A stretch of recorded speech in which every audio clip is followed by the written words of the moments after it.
လောကမှာအကြီးမားဆုံးသောအပြစ်ဟာဘာလို့ကြားဖို့လဲ။ကဲဦးဇင်းလည်းနားရတာပေါ့ဗျာ။စဉ်းစားလိုက်ပါဦး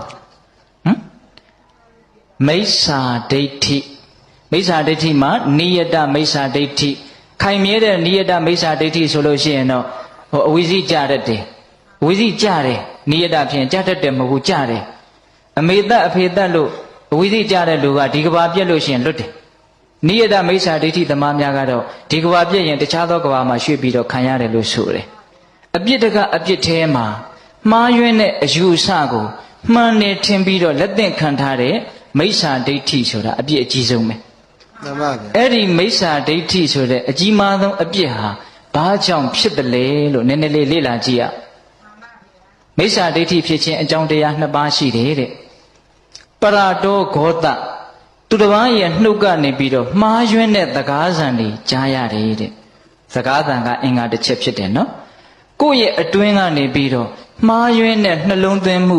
အယောနိသောမနတိကာရဖြစ်တယ်တဲ့။မှားတဲ့စကားသံနဲ့မှားတဲ့နှလုံးသွင်းမှုဒီနှစ်ခုပေါင်းမိရင်မိစ္ဆာဒိဋ္ဌိဖြစ်တယ်တဲ့။ဟုတ်လား။အပြစ်အကြီးဆုံးမိစ္ဆာဒိဋ္ဌိဖြစ်ဖို့အတွက်အကြောင်းတရားတစ်ခုသည်မှားယွင်းတဲ့စကားသံဖြစ်နေတယ်။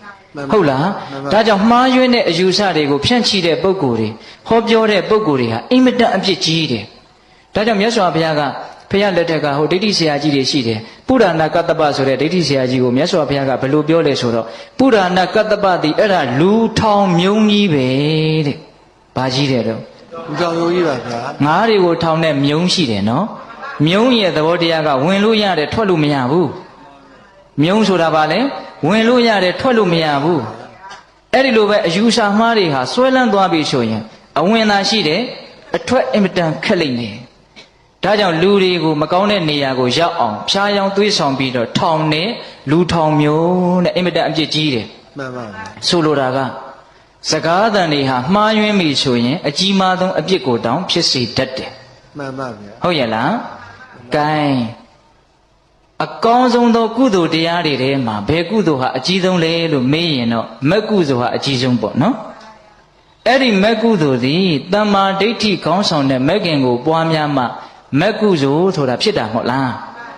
အဲ့တော့တမ္မာဒိဋ္ဌိခေါင်းဆောင်တဲ့မက်ခင်၈ပါးဟာမှန်ကန်တဲ့အယူအဆခေါင်းဆောင်နေတဲ့မက်ခင်၈ပါးဟာအရေးမပါဘူးလားပါပါတယ်ခင်ဗျာကုသိုလ်တရားတွေထဲမှာတော့